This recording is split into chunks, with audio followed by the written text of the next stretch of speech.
اس میں ایک بات اور میں پوچھنا چاہ رہی تھی اصل میں آپ کی آواز صاف نہیں ہے سسٹر، سمجھ میں نہیں آ رہا آپ کیا کہہ رہی ہیں. تھوڑا سا نیٹ ورک میں آپ آ جائیں تو پھر میں آپ کا سوال لے لیتا ٹھیک ہے. ہوں. اگلے گیسٹ ہے شاہ رخ شیخ، اپنا سوال کریں. السلام علیکم ورحمۃ اللہ وبرکاتہ. وعلیکم شیخ السلام آواز ورحمۃ آ رہی میری؟ اللہ. جی آ رہی ہے، فرمائیں. شیخ ارشد، پہلی بات تو بہت بہت شکریہ آپ کا، میرے کو 4 اسٹریم بعد موقع مل رہا ہے سوال کا.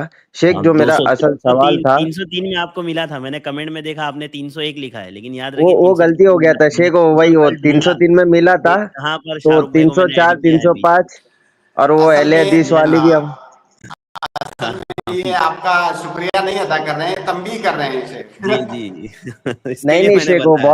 بہت صبر بعد ملا انشاءاللہ. جزاکم اللہ خیرن. شیخ میرا جو سوال تھا وہ تھوڑا تفصیلی میں بیان کر دوں کہ ایسا شارٹ میں پوچھ لوں؟ شارٹ پوچھ میں لیجئے زیادہ کیا اچھا سوال ہے.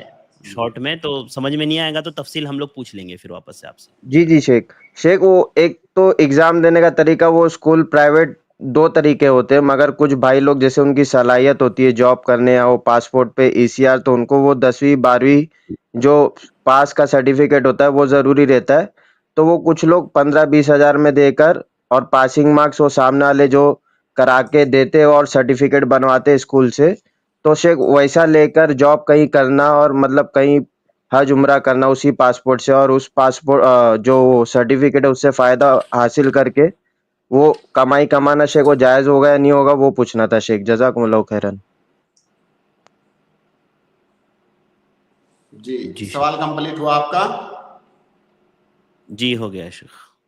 جی شیخ، وہ فکسنگ کا تھوڑا ادھر مسئلہ رہتا ہے تھوڑا. دیکھیے، آپ نے ایسے لوگوں کے بارے میں سوال کیا ہے جو پیسہ دے کر کے سرٹیفکیٹ لیتے ہیں اور پھر سرٹیفکیٹ لینے کے بعد اسی سرٹیفکیٹ کی بنیاد پر وہ نوکری حاصل کرتے ہیں، یا اور بھی کئی ساری جگہوں پر اس کی ضرورت ہوتی ہے جہاں پر اس کو استعمال کرتے ہیں. تو اس میں 2 سوال ہے. پہلا سوال تو یہ کہ اس طرح کا سرٹیفکیٹ لینے کا کیا حکم ہے. دوسرا، اس سرٹیفکیٹ سے اگر کوئی نوکری وغیرہ کر رہا ہے یا کوئی اور کام کر رہا ہے تو کیا وہ کام حلال ہوگا یا حرام ہوگا، کیا نوکری سے ملنے والی تنخواہ حلال ہوگی یا حرام ہوگی. تو بیسک طور سے یہ 2 مسئلے ہیں اس میں. تو جو پہلا مسئلہ ہے وہ بہت زیادہ واضح ہے. یہ جو سرٹیفکیٹ ہم لیتے ہیں، عربی زبان میں اس کو شہادہ بولتے ہیں. آج بھی جو عربی کالجز سے جو سرٹیفکیٹ دیے جاتے ہیں اس پہ شہادہ لکھا ہوتا ہے. شہادہ مطلب گواہی. وہ کالج یا وہ یونیورسٹی آپ کے بارے میں یہ گواہی دیتی ہے کہ آپ نے وہ فلاں کورس کیا ہے جس کی بنیاد پر آپ کو یہ سرٹیفکیٹ دیا جا رہا ہے، تو اس کو شہادہ کہا جاتا ہے. ہماری شریعت میں جھوٹی گواہی دینے سے منع کیا گیا ہے. جھوٹی گواہی دینا یہ گناہ کبیرہ ہے. اللہ کے نبی صلی اللہ علیہ وسلم نے اس کو من اکبر الکبائر کہا. اللہ کے نبی صلی اللہ علیہ وسلم نے، یعنی جو کبیرہ گناہ میں بھی بڑے بڑے گناہ ہیں، نبی صلی اللہ علیہ وسلم نے شہادت الزور کو، جھوٹی گواہی کو، من اکبر الکبائر کہا. تو اگر کوئی انسان پیسہ دے کر کے جھوٹی گواہی حاصل کرتا ہے سرٹیفکیٹ کی شکل میں، تو وہ حاصل کرنے والا بھی کبیرہ گناہ کا ارتکاب کر رہا ہے اور جو وہ سرٹیفکیٹ دے رہا ہے وہ بھی کبیرہ گناہ کا ارتکاب کر رہا ہے. تو یہ کسی بھی صورت میں جائز نہیں ہے. تو یہ مسئلہ تو بالکل واضح ہے. جو دوسرا مسئلہ ہے کہ اس سرٹیفکیٹ کی بنیاد پر اگر کوئی انسان نوکری حاصل کرتا ہے تو اس نوکری کی بنیاد پر ملنے والی جو تنخواہ ہے وہ حلال ہوگی یا حرام ہوگی. اس میں تھوڑی سی تفصیل ہے. تفصیل اس میں یوں ہے کہ اگر آپ کے اندر وہ صلاحیت موجود ہے جس چیز کی نوکری آپ کر رہے ہیں، ظاہر ہے آپ نوکری کرتے ہیں تو کوئی کام کرنا ہوتا ہے آپ کو.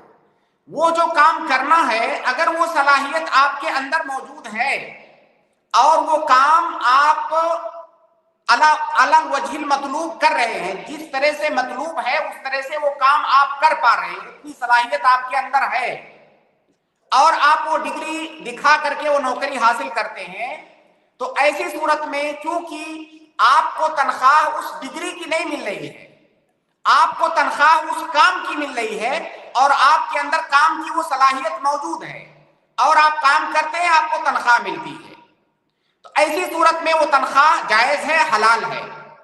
لیکن یہ اسی صورت میں ہے جب حقیقت میں آپ اس کام کے اہل ہیں، اس کام کا حق ادا کر پا رہے ہیں، تو پھر وہ تنخواہ حلال ہے. لیکن اس کا یہ مطلب نہیں ہوا کہ وہ جو جھوٹی ڈگری آپ نے لیا ہے وہ گناہ آپ کا ختم ہو جائے گا. نہ تو جھوٹی ڈگری لینے کا گناہ ختم ہوگا، نہ تو وہاں پر جھوٹی ڈگری جو آپ نے دکھایا ہے نہ تو اس کا گناہ ختم ہوگا. وہ جو تنخواہ آپ لے رہے ہیں کام کر کے، وہ تنخواہ حلال ہوگی کیونکہ آپ کے اندر وہ صلاحیت موجود ہے وہ کام کرنے کی. لیکن اگر دوسری صورت یہ ہے کہ بہت ساری جگہوں پر کام سے زیادہ اہم وہ ڈگری ہوتی ہے، کام سے زیادہ اہم وہ ڈگری ہوتی ہے. اگر کام سے زیادہ اہم وہ ڈگری ہے اور اسی بیس پر آپ کو تنخواہ مل رہی ہے کہ آپ نے وہ ڈگری دکھایا ہے، آپ کے کام کی کوئی خاص اہمیت نہیں ہے، ایسی صورت میں وہ تنخواہ آپ کی جائز اور حلال نہیں ہوگی، کیونکہ آپ کو اسی ڈگری کی بنیاد پر تنخواہ مل رہی ہے. تو یہ جائز اور حلال نہیں ہوگی یہ تنخواہ، کیونکہ آپ نے اس کو بیس بنایا ہے ایک حرام چیز کو. تو یہ اس تفصیل کے ساتھ اس مسئلے کا حکم ہے. خلاصہ یہ کہ ڈگری لینا حرام ہے، وہ جھوٹی ڈگری لینا، جھوٹی ڈگری دکھا کر کے جو ہے نوکری حاصل کرنا یہ حرام ہے. اگر آپ کے اندر اس کام کی صلاحیت موجود ہے، وہ کام کر پا رہے ہیں، تو آپ کی تنخواہ حلال ہوگی، ورنہ آپ کی تنخواہ حرام ہوگی. اور اگر آپ کے کام سے زیادہ اس ڈگری کی اہمیت ہے اس تنخواہ کے ملنے میں، تب بھی وہ تنخواہ آپ کی حرام ہوگی. شیخ وہ پاسپورٹ ECR اور NCR کے ذریعے حج عمرہ کرنا وہ جائز ہوگا شیخ؟ اس کے لیے بھی کرایا جاتا ہے تو دیکھیے، یہ جو حج عمرہ آپ کرتے ہیں، ایسا نہیں ہے کہ آپ کے پاس وہ ڈگری ہوگی تبھی آپ حج عمرہ کرنے کے اہل ہوئے. حج عمرہ کرنے کے دوسرے شرائط ہیں.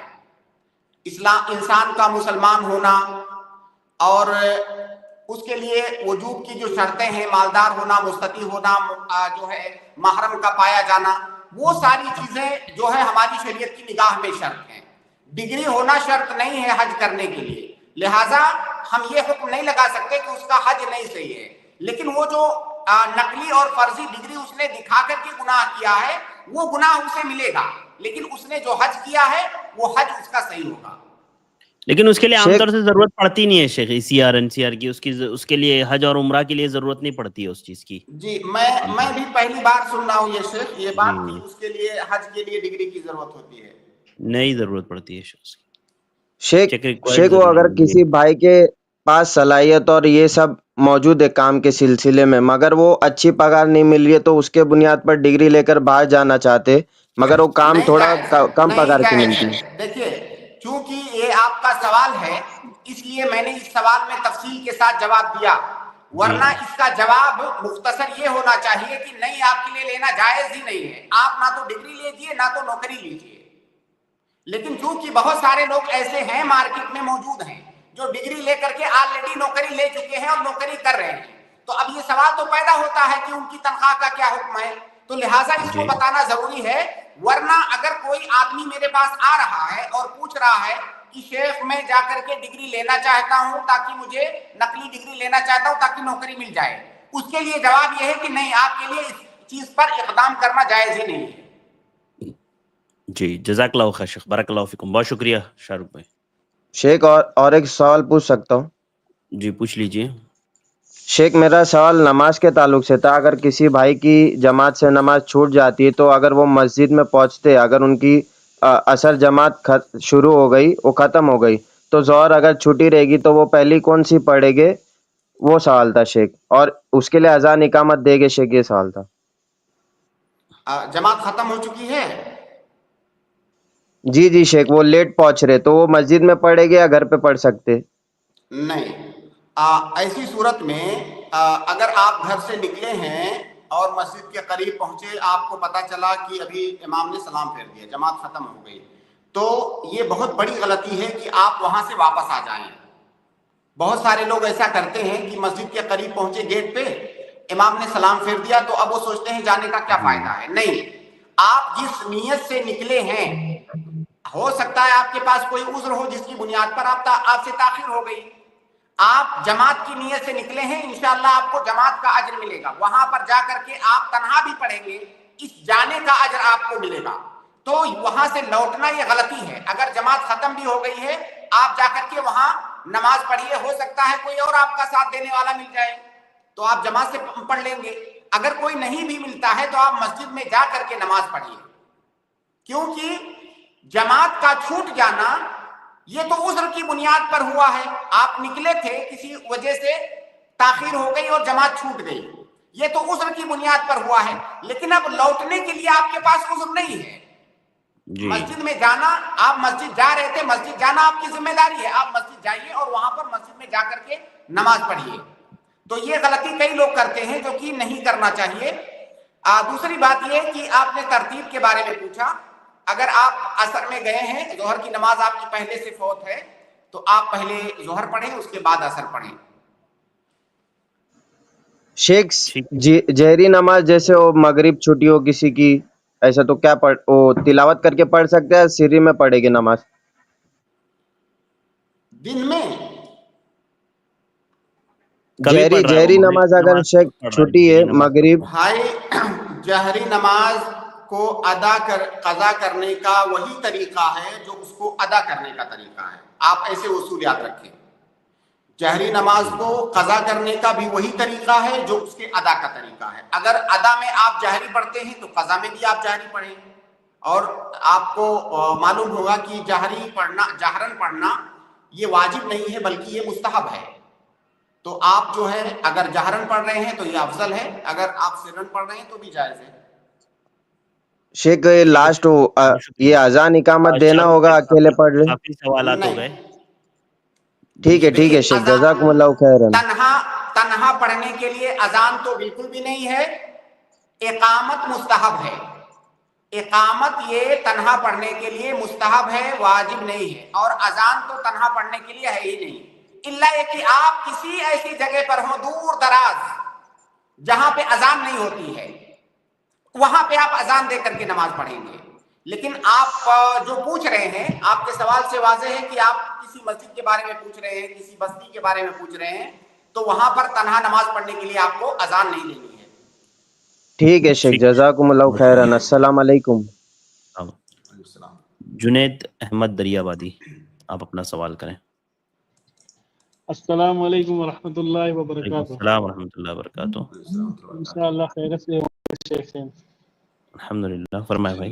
جی میرا سوال یہ تھا کہ جیسے اگر ہم نماز پڑھتے ہیں جو قضا نماز ہوتی ہے، کہ کسی بھی وقت پڑھ سکتے ہیں، یا مطلب جیسے اگر ہماری عشاء کی نماز چھوٹ گئی ہے، اگر ہم بائی مسٹیک سے بھول گئے تو اس کو ہم دن میں قضا پڑھ سکتے ہیں، یا اور یہ بھی میں نے سنا کہ عصر سے لے کے مغرب کے درمیان میں کوئی بھی قضا نماز نہیں پڑھنی چاہیے اور فجر کے بعد نہیں پڑھنی چاہیے، تو اس کے متعلق جاننا تھا۔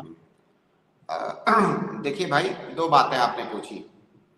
اللہ کے نبی صلی اللہ علیہ وسلم کی ایک حدیث ہے کہ من نام عن الصلاۃ او نسیھا فلیصلیھا اذا ذکرھا، کہ اگر کوئی آدمی سو جائے یا کوئی آدمی بھول جائے اور اس کی نماز کا وقت نکل گیا، اب جیسے ہی وہ آدمی جاگے گا یا جیسے ہی اس کو یاد آئے گا جو کہ بھولا ہوا تھا، اسی وقت اس کو نماز پڑھنی ہے۔ اس کو 1 منٹ کی تاخیر کے بغیر اسی وقت نماز پڑھنی ہے۔ وہ یہ دیکھے گا ہی نہیں کہ یہ کون سا وقت ہے، جس وقت وہ جاگے گا یا جس وقت اس کو یاد آئے گا اسی وقت اس کو نماز پڑھنی ہے، اس کا اصل وقت وہی ہے۔ دوسری بات یہ کہ یہ جواب ہم اس آدمی کے لیے دے رہے ہیں جو کسی عذر کی بنیاد پر اس کی نماز چھوٹی ہے۔ عذر جیسے سونا عذر ہے، بھول جانا یہ عذر ہے۔ ایسا نہیں کہ بیٹھے ہیں نماز کا وقت نکال رہے ہیں چلو بعد میں پڑھیں گے، یہ اس کے لیے نہیں ہے۔ جو آدمی کسی عذر کی بنیاد پر نماز کا وقت نکل گیا، جب وہ عذر جیسے ہی ختم ہوگا بغیر یہ دیکھے ہوئے کہ کون سا وقت ہے اسی وقت وہ نماز پڑھے گا۔ باقی آپ نے جو پوچھا کہ بعض اوقات میں نماز پڑھنے سے منع کیا گیا ہے، جیسے عصر کے بعد کا وقت ہے، تو یہ نفلی نمازوں کے لیے ہے۔ وہ نفلی نمازیں جو نفل مطلق ہیں بغیر سبب کے، لیکن یہ جو آپ قضا کر رہے ہو نہ تو یہ نفلی نماز ہے اور نہ تو بلا سبب ہے،